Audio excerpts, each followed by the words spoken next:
그래서 우리 청년들이 실제 자신의 삶 속에서 하나님의 역사를 체험하는 증인이 되시기 바랍니다. 진짜 우리 청년의 때에 무슨 응답을 받아야 되냐면요. 지혜 있는 사람의 응답을 받아야 됩니다. 잠언 9장 말씀에 보면요. 지혜 있는 사람은 뭔가를 야, 너 이런 거 좀 부족한 것 같아. 야, 이렇게 하면 어떨까? 라고 얘기하면 지혜 있는 사람은요. 어떤 사람이냐? 듣는 사람이에요. 근데 거만한 사람은요. 누가 옆에서 조언을 해주고 이렇게 한번 해볼래? 저렇게 한번 해볼래? 혹은 말씀에서도 방향을 주고 답을 주시는데 거만한 사람은요. 차단합니다. 그래서 지혜가 있는 사람은 자꾸 들으니까 어떻게 되냐? 자기도 모르게 갱신이 되고 그러면서 자기도 모르게 성공의 흐름으로 가게 되는 거예요. 그 지혜 있는 사람은 날이 가면 갈수록 자꾸 유익이 더해져요. 인생에. 그런데 마음이 거만한 사람은 자꾸 조언, 충고, 심지어 하나님 말씀조차도 다 딱 차단하니까 어떤 상태가 되냐? 해를 입어요. 그래서 저도 청년의 때에 다단계에 빠져 있다가 이제 제 친구가 그것이 알고 싶다를 보고 똑같은 곳에 제가 있었거든요. 그래서 저희 친구가 싸이월드를 이제 보고 제 동생 그 1촌명을 타고 들어가가지고 동생이 연락처를 알아가지고 동생한테 전화를 한 거예요. 동생한테 전화해가지고 동생이 부모님한테 바꿔달라 그래갖고 이제 저를 이제 빼내왔는데 나와가지고 아버지가 저를 앉혀놓고 네가 가지고 있는 그 모든 게 99개가 좋다 할지라도 그걸 위해서 한 번이 거짓말을 한다면 그건 다 거짓이다 하고 아버지가 저를 앉혀놓고 막 주체할 수 없는 감정을 막 억누르시면서 막 얘기를 했거든요. 근데 그때도 무슨 생각이냐? 영적으로 거만하니까 또 하나님 얘기하네. 뭔 말도 안 되는 사단이야. 그냥 사귄 거지. 이런 생각으로 받아들이질 않더라고요. 제 영적 상태가. 거만해져 있으니까 아무리 주변에서 좋은 말을 하고 이런 말을 해도 그걸 다 차단하는 거예요. 결국에는 자꾸 인생에 해를 당하고 해를 당하다가 나중에는 우울증, 나중에는 이제 정신 문제를 내가 어떻게 해결할 수 없는 상태까지 가버리게 된 거죠. 왜냐? 내 인생의 주인이 나라고 생각하는 거예요. 내가 하나님이라고 착각하고 있는 거예요. 그러니까 자기도 모르게 자꾸 뭐하냐? 누군가의 메시지를 다 차단시키는 거예요. 그래서 진짜 청년의 때 무슨 응답을 받아야 되냐면 성공자 자리에 앉는 것이 아니라요. 성공할 수밖에 없는 지혜자가 돼야 돼요. 그 지혜를 갖기 위해서는 어떻게 해야 되냐? 내가 다른 사람의 말을 경청해야지. 복음의 말씀을 잘 들어야지. 라고 아무리 대접한다고 해서 되는 게 아니에요. 혹 그렇게 해서 된다 할지라도 그 사람은 재앙이에요. 왜냐? 나는 이렇게 했어. 또 나를 말하고. 하나님을 말하지 않고 또 내 자랑질하는 거예요. 그래서 청년의 때에 뭘 해야 되냐? 복음 각인을 해야 돼요. 성공을 각인하는 게 아니라 착함을, 선행을 각인하는 게 아니라 내 안에 복음을 각인해야 돼. 그것이 무엇이냐? 나의 영적 배경을 아는 거예요.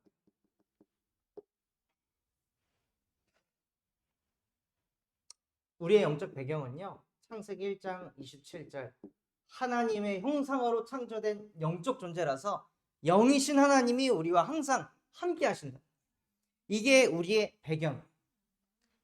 이게 내 무의식 잠재의식 속에까지 딱 믿어지는 상태. 그래서 내가 아무리 밑바닥에 있고 이런 문제 저런 문제가 있어도 아니야. 지금도 하나님은 나와 함께 하십니다. 이것만으로도 나의 영혼을 살릴 수 있는 그 힘을 가져야 되는 거예요. 이게 있어야 뭐가 되냐? 이게 되는 거예요. 하나님이 주신 축복이 언제 회복되죠? 하나님의 형상이 회복될 때 하나님이 주신 축복이 따라오는 거예요. 이게 회복이 안 되면 어떻게 되냐? 정복이 안 돼요. 현장이 정복이 안 되고 현장이 다스려지지 않아. 현장에 힘 있는 사람한테 끌려다녀. 그 사람 말에 끌려다녀. 하나님의 형상을 잃어버리면 그 나보다 대단해 보이는 그거에 잡혀서 끌려다닌다니까요. 그래서 그때 뭘 해야 되냐? 하나님 저한테 용기를 주세요가 아니라 하나님의 형상이 회복되도록 내 안에 복음을 각인해야 돼. 그러면 창세기 2장 10절의 응답이 따라옵니다. 여러분이 가는 모든 곳에 하나님이 복에 복을 더하세요. 가는 곳곳마다 복이 따라와요.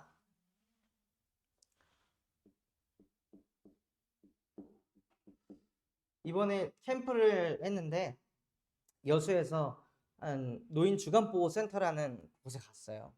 제가 처음 그곳에서 사역할 때는 거기에 어르신들이 53명이었거든요. 그리고 건물도 한 층이었어요. 근데 그 현장 가가지고 한 반년 정도 계속 말씀 운동하니까 하나님이 그 현장에 은혜를 주셔가지고 2층부터 4층까지 지금은 어르신이 83명. 하나님이 은혜를 현장에다가 쏟아 부으시다.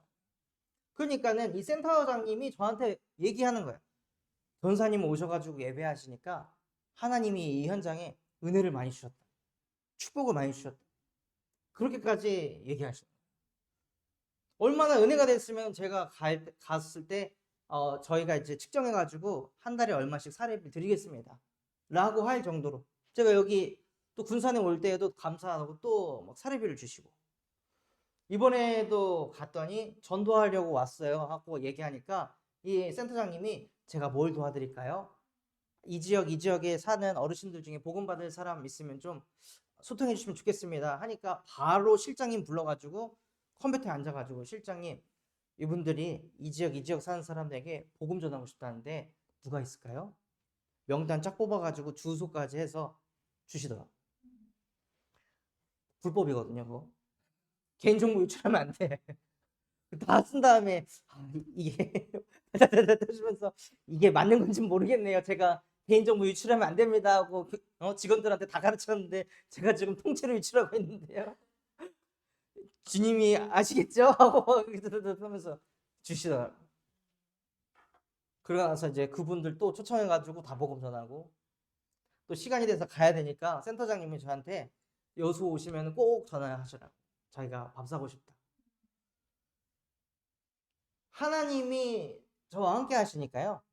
하나님의 형상을 회복하니까 이 현장을 정복하고 다스리게 하시고 가는 현장을 만복의 근원이 되게 하셔가지고 그 현장까지도 축복을 하시는 거예요.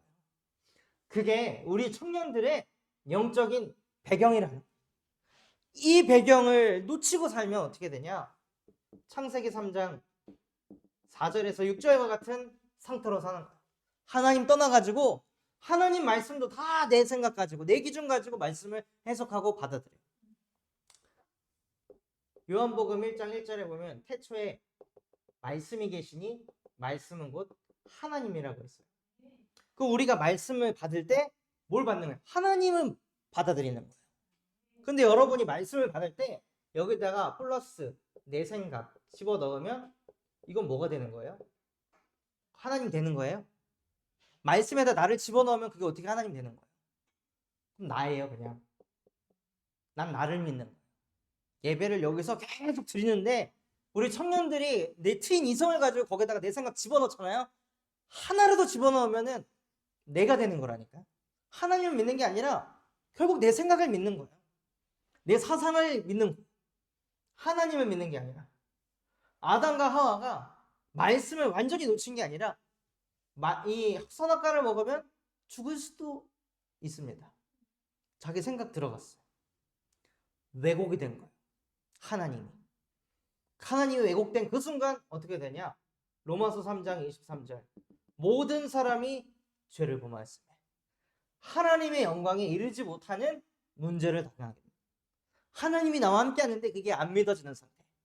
청년들이 출근을 할 때 하나님이 함께 하는 게 아니라 피곤과 함께 하고 일과 함께 하고 찌들어서 함께 하고 학업을 할 때에도 하나님의 능력이 아니라 내 능력 자꾸 생각하니까 자꾸 한계 만나가지고 지치고 무너질 수밖에 없는 그래서 요한복음 8장 44절, 사단이라는 존재에 사로잡혀가지고 진리 앞에 설 수 없는 영적 상태. 하나님이 나와 함께 하시는 게 안 믿어져서 생긴 문제인데 다른 게 문제라고 생각하는 그 영적 상태. 교도소 사역을 계속 들어가는데 이분이 지금 72년생이에요.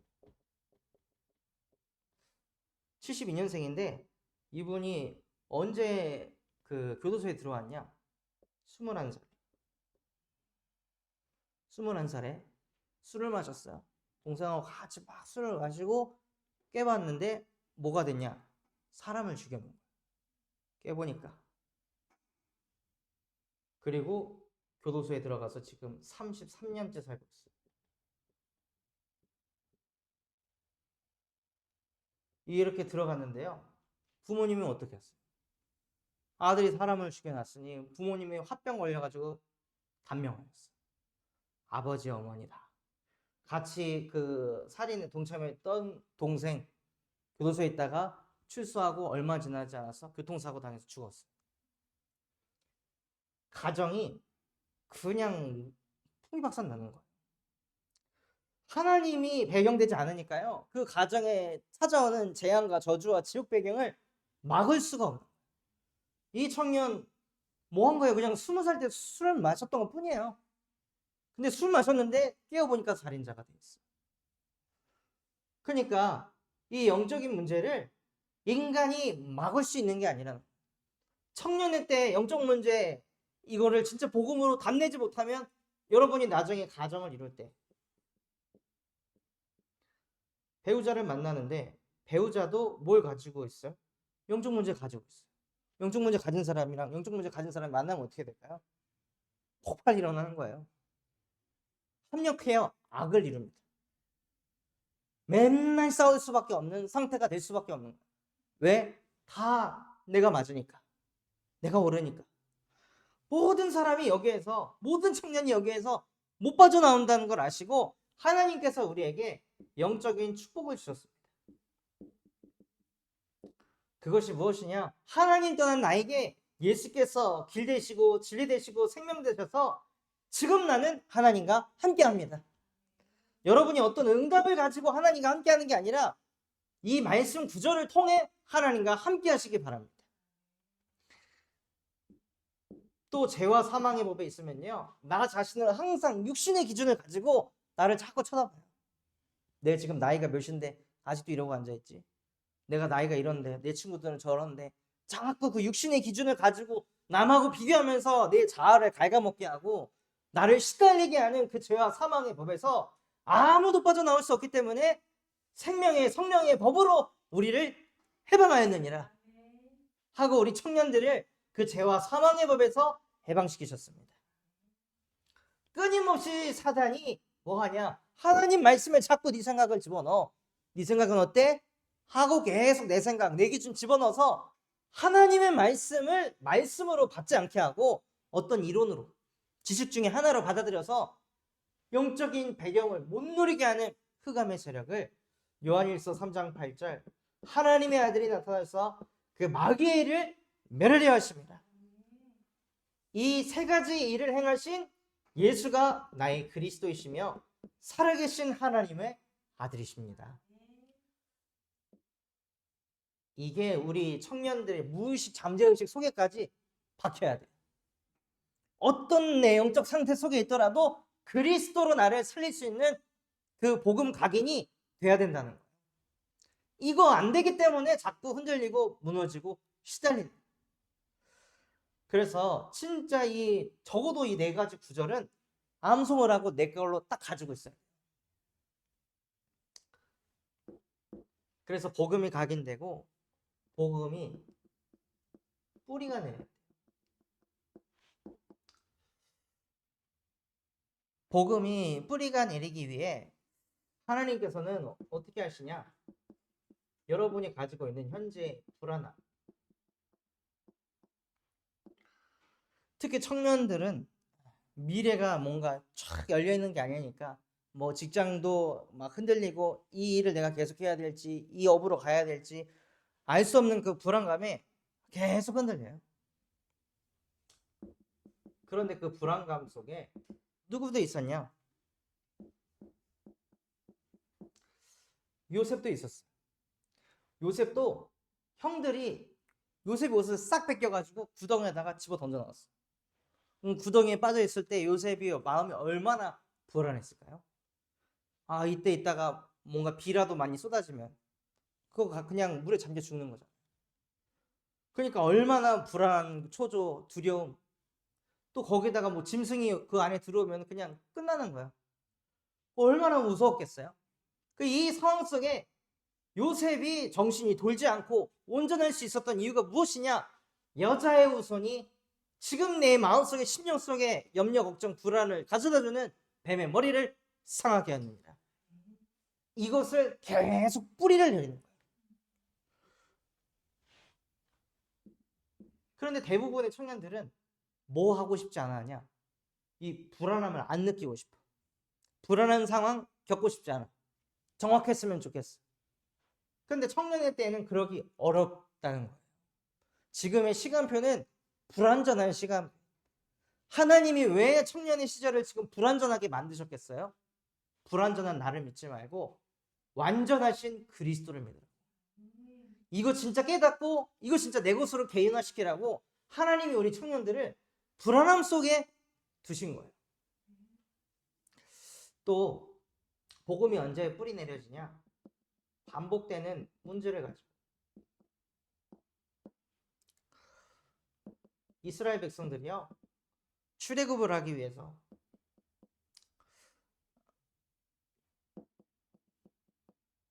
노력을 하는데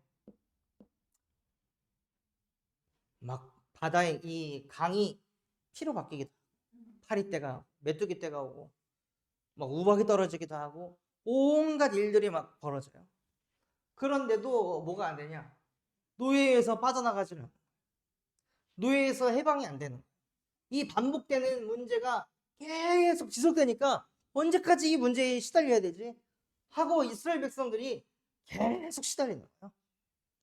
그런데 하나님께서 모세에게 뭐라고 말씀하셨냐? 모세야, 네가 바로왕한테 출애굽해서 피제사 드린다고 하면 바로왕이 네 말 안 들을 거다. 이렇게 해도 안 들을 거고 저렇게 해도 안 들을 거다. 언제 이 흐름이 바뀌냐? 피제사를 드릴 때요. 여러분이 반복되는 문제 가지고 이거 어떻게 해결하지? 하고 그거 붙잡고 막 전전긍긍할 때 해결되는 게 아니라 그 문제 딱 놔두고 십자가에서 모든 것을 끝내신 예수가 나의 그리스도이십니다 하고 여러분이 보혈의 피를 바를 때 이 반복되는 문제 속에서 하나님이 해방시키신다. 그러니 이게 뭐가 되냐? 반복되는 문제가 오히려 나에게 복음이 뿌리가 내리도록 하는 하나님의 은혜라는 거예요. 또 복음이 언제 뿌리가 내리냐면요, 한계를 통해서. 엘리야가 자기의 능력 가지고 살다가 한계를 만나서 완전히 무너져가지고 멘탈 다 털리고 이제 나 끝났다 라고 생각하는 그때, 그 한계를 통해 하나님께서는 뭘 뿌리 내리게 하려고 하시냐? 엘리야에게 복음이 뿌리 내리게 하려고 하시는 거예요. 여러분이 이전에 해왔던 거, 과거에 이루었던 거, 그 잘났던 거, 그것이 나를 지키는 게 아니라요, 오히려 그게 나를 복을 조를 수도 있습니다. 과거의 나의 잘남이. 그래서 진짜 우리가 한계를 통해 자괴감에 빠지는 것이 아니라 진짜 나는 안 되는 존재구나. 난 답이 없구나. 그래서 나에게 오직 예수입니다. 오직 그리스도 아니면 하나님, 저 진짜 답 없는 인생입니다 하고 하나님께 엎드리면서 자꾸 복음이 뿌리 내리도록 하는 거예요.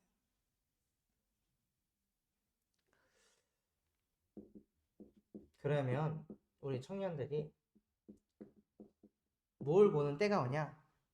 하나님의 역사를 보는 때가 옵니다. 오늘 읽었던 말씀에 보면요, 보혜사가 나온다고 하셨어요. 우리에게 또 다른 보혜사를 주시는데 그 보혜사가 우리에게 무엇을 하시냐? 가르치시고, 무엇을 통해 가르치시냐면 말씀을 통해서. 그런데 우리의 영적 상태가 지혜자가 아닌 거만한 상태면요, 가르침을 못 받는 거죠. 말씀을 받을 때도 항상 내 생각하는 거예요. 저도 청년회 때 이상하게 예배 딱 드리면은 개발 아이디어가 막 머릿속에서 막 터져 나오더라고요. 와, 이렇게 개발하면 되겠지 하고 예배하다가 갑자기 막 그 코드 짜는 거를 막 여기다가 노트에 적는, 이거 가가지고 빨리 끝나고 빨리 한번 테스트 디버깅 해봐야겠다 막 이러고 있는 거예요. 예배할 때 아이디어가 막 빵빵 터져 예배가 안 되더라고. 근데 나중에는 진짜 인간이 하나님 떠나 있으니까 뭔가 개발하다가 막히면은 예배해야겠다 이걸 하는 거예요. 예배 이용하더라고 나중에. 그래서 앉아가지고 또 이제 예배 드리면은 말씀 하나도 안 들리는데 머릿속에서 뭐가 탁탁탁 맞춰지면서 막 빅뱅이 막 빵빵 터지는 거야. 그래 이렇게 하는 거지 하고 막 또 이거 적고, 그 다음에 저 포럼 딱 청년들 모여 포럼 딱 하면 저는 오늘 아무것도 들린 게 없었습니다. 저를 위해 기도해 주시면 감사하겠습니다. 이 짓거리 나고 앉아있고, 또 다음 주에 가면 또 막 헛생각하고 있고, 막 갑자기 뭔가 상상이 잘 돼. 예배할 때 공상 속으로 막 빠져들어가고 이런 이 상태의 흐름으로 가는 거예요. 영적 상태가 교만해가지고 말씀이 안 들어가. 그러니 하나님의 가르침을 못 받는 거죠. 먼저 가르침을 받아야 가르침 받은 걸 가지고 생각나고 적용할 거 아니에요. 그래서 우리에게 뭐가 필요하냐? 믿음 없는 나를 보는 게 아니라 믿음이 있는 그리스도가 내 안에 사시옵소서. 그래서 말씀의 가르침을 받으면 예배 시간에 뭐가 오냐면요, 깨달음이 와요. 깨달음을 보고 뭐라고 하냐? 그걸 보고 은혜 받았다고 합니다. 이 깨달음은 무엇이냐?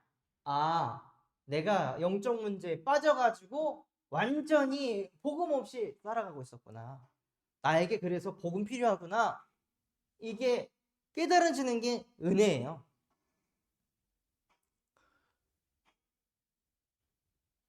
그래서 이 복음이 청년한테 뿌리 안 내려졌을 때는 예배를 어떻게 했냐? 뭔가 생각을 하잖아요. 그럼 이 생각을 자꾸 뭐 하냐? 치환하는 거예요.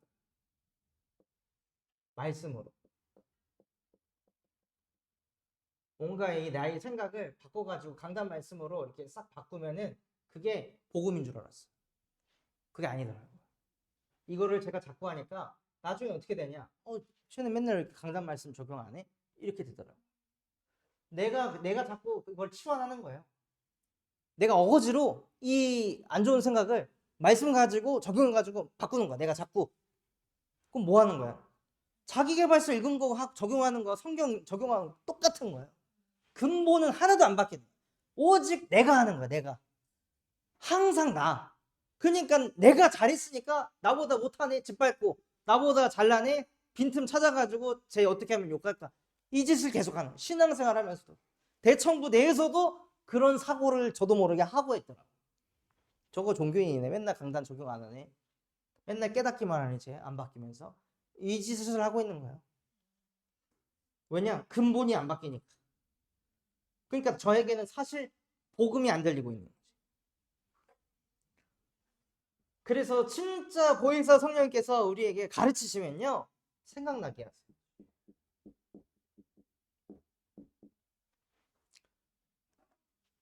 언제 생각나게 하시냐? 삶 속에서. 이상하게 삶 속에서 하나님의 말씀이 떠오르고 생각나. 내가 막 생각해야지가 아니라 이상하게 이 말씀이 내 영혼 무의식에 각인이 됐는지 나도 모르게 말씀이 삶 속에서 생각이 나는 거야. 어제도 그 대구에서 이제 중요한 이제 법인을 설립하는 모임이 있어가지고 이렇게 같이 가는데, 이제 사모하고 같이 갔거든요. 그래서 사모한테 당신은 이 상담에 대해 또 공부할 생각이 없냐? 심리 상담에 대해서. 그러니까 나는 이걸 너무 오래 안 해가지고 난 안 될 것 같다. 아닌 것 같다. 이렇게 이야기를 하더라고. 근데 감사하게도 그때 캠프 때 제 마음속에 딱 박힌 메시지가 뭐였냐면, 모세도 그러지 않았냐. 하나님이 모세를 왜 나이 40살에 40세 때는 왕궁에서 이 정치, 전략, 사람 어떻게 다뤄야 되는지, 인사 이런 거 다 공부해가지고 머리가 완전히 탁 트여 있을 텐데 왜 그때 모세를 불러가지고 하나님이 지도자를 안 쓰고 40년이 지나가지고 그때 배웠던 거 다 까먹고 다 잊어버리고 완전 백지 상태에 있을 때 하나님이 모세를 왜 불렀겠냐. 그때 배운 거 가지고 하면 하나님 얘기 안 할 거니까. 나 이렇게 공부했고 나 이렇게 배운 사람이야. 나 이런 좋은 명문대 나온 사람이야. 그래서 내가 이렇게 된 거야. 자기도 모르게 이거 풍길 거니까. 그렇게 해서 모세에게 힘을 쫙 뺀 것처럼 난 당신도 그렇게 생각한다. 만약에 당신이 필리핀에서 그 명문대에 나와가지고 바로 심리상담가 되고 그 뭐 센터 차리고 교수하고 이렇게 했으면 하나님의 영광을 아마 안 나타냈을 것이다. 그런데 하나님께서 당신의 그 모든 것들을 싹 빼내고 지금은 오직 하나님과 함께. 근데 그게 제가 그냥 가지고 있던 메시지면 안 들어갔을 텐데 본인이 먼저 저한테 포럼을 했었던 내용이었어요. 그러니까 말씀 포럼 하니까 이게 스며들어가는 거예요.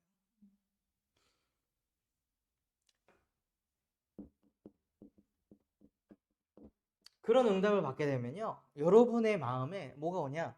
세상에 줄 수도 없고 알 수도 없는 참 평안이 임하게 됩니다. 세상에 줄 수도 없고 알 수도 없는 참 평안. 그 평안이 뭔지 아세요? 제가 이거를 묵상하면서 맞아 라고 느낀 게 뭐였냐면, 그 평안은 이유 없는 평안입니다. 이유가 없어. 평안한데 내가 왜 평안하지? 이유가 없어. 그냥 평안해. 그게 진짜 평안인 거예요. 내가 뭐 시험을 다 치러가지고 평안하다? 그거 평안 아니에요. 내가 취업 준비했는데 딱 취업이 됐다? 평안하다? 평안 아니에요. 평안인 것 같지만 그때 나갔던 귀신이 7귀신 데리고 들어올 겁니다. 뭔가를 이뤘을 때 오는 거는 평안이 아니라 그냥 성취감이에요. 세상이 줄 수 없는 평안은 어떤 평안이냐? 나 왜 이렇게 평안하지? 이유가 없어요. 그냥 평안해. 하나님이 나와 함께 하셨어.